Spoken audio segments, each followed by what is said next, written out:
2 seconds on the clock. You had one thing you needed to do, and you did exactly that. What did you see on that play, and where was John T. Webster at the right place at the right time? Definitely, we knew. Well, I told the running back, I said, "Hey, look, do this with everything you got, bro." Seriously, I told him, I said, "Come on, bro, do everything you got to do." So I knew we was getting a lot of pressure, so I was like, "Okay, cool, we're gonna roll right here. So let's go ahead and roll." We put Travis backside, he gonna get all the attention. Then LaJonte just gonna be there outside, one-on-one. They not gonna think we're gonna throw him the ball because he's like a shorter guy probably in that situation. So then I rolled left. Everybody went in the middle of the end zone, and I just trusted God. I just threw it up to God, and God answered the prayer for sure. Brian helped the daily camera. Just what are your emotions after a game like this? Where it just seemed like it was desperate there at the end, and you guys end up pulling this out. Guys make plays there at the end. Not only that play you're just talking about, but in overtime, Travis is playing. Just a relief, honestly, because I know personally I didn't play nowhere close to my best game at all. I know offensively we didn't play nowhere close to the best game that we could have at all. So, and we was talking the whole game like something gonna have to happen. When Amarion got in and made that play, we needed somebody. We needed somebody to make a play and do something special. So, that was was the message during the game. Because offensively, we wasn't just clicking. I was missing reads. And it's just like, you got to understand, I can't have a game like that again. Hey, Tyler King with the Denver Gazette. Just curious what your perspective was on the final play that Travis made. Were you just assuming you were going to get to go back on the field? I mean, they're at the 1 yard line. What were your perspective, and what did you see if you were watching at all?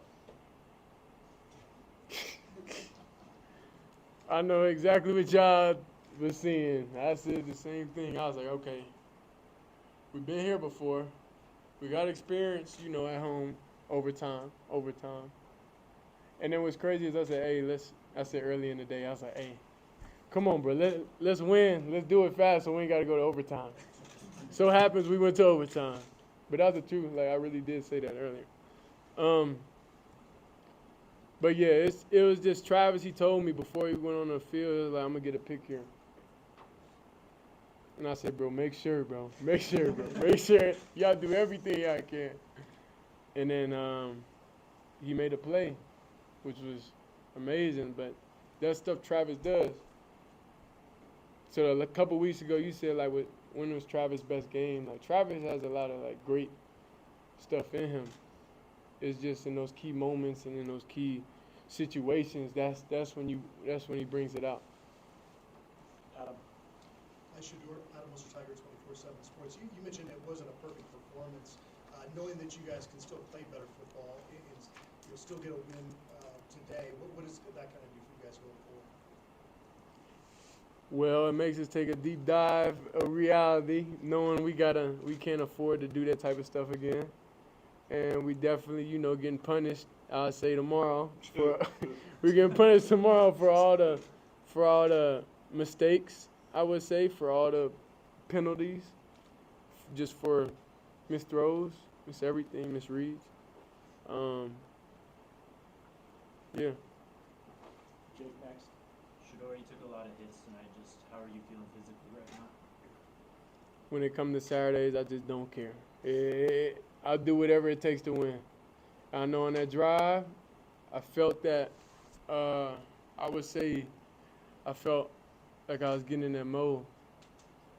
I really felt that. And then just really getting in a different mindset of like, whatever it takes, I don't care.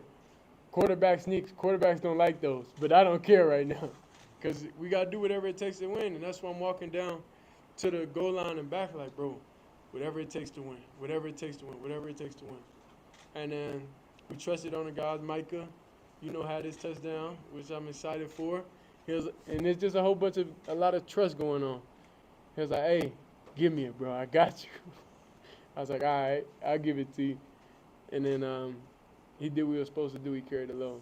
So overall, we're just real excited, real thankful about this game and thankful for how how we came out of this game.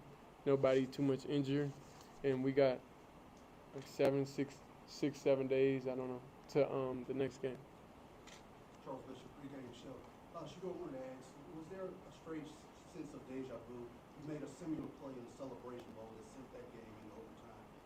Was there any similarities in regards to this? Nah, I say life happens over and over. Like it's the same circle if you really pay attention to, I would say, and self-reflect on everything that goes on in your life and making the right decisions and just putting yourself in, I would say, just doing good in life, doing good with people, just being just a nice person overall, good would always come your way. So it's like year after year, it's always, I'll say the same thing, but it just prepares you for the next level, next year and next challenges you're going to face. So it definitely was deja vu, but I knew, like, at the end of the day, like, something's going to happen. Where would you say your sense of resiliency comes from? Feels like you keep popping back up there time and time again and just don't really flinch. Where does that come from? You don't have an option. That comes from your parents, how you was raised. You know, like, you don't have an option to fail. Like, that's a non-negotiable.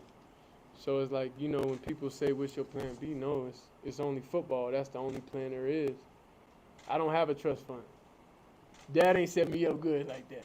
But I'll make sure I set up my kids. You know what a trust fund is. We're going to have to take one more question for Shedeur. Go ahead. Shedeur, watching it from above, the scene was bizarre. You had 22 guys down at the goal line waiting for the verdict of the review on the final play. You had Travis flexing in the middle of the field. You had however many thousands of fans running around. Have you ever seen anything like that? And can you just describe what the scene was like in those couple minutes after the final play? Well, I'd say definitely the word you speak is powerful. That's why I use the word legendary. And I post it so many times, I don't care who nerves it gets on. But that's just the word that I stand by and I live by in everything in life. I feel like that's the word kind of like that projects my life a little bit. So through all the moments, throughout everything, it's just I know at the end of the day, legendary. Like, that's just what's ingrained in me. That's the word I know. And that's all I think about. Okay, thank you, Shedeur. You got something? Last one right here. Chris Miller, being able to win in 3 different conferences, your journey from SWAC to Pac-12 and now the Big 12, what are your thoughts on being able to win in all 3 conferences? To us, it's just a game. You know, we're not thinking about each conference and everything like that. We're just thinking about the next opponent. So each and every game is almost the same. We just have the same focus, have the same mentality going into it, no matter the opponent, if it's FCS, FBS, Power 5, Power 4, it doesn't really matter. But everybody just give a round of applause for Travis right here. We got Travis in the room. Hey! Thanks, Shedeur. Okay, thanks, Shedeur.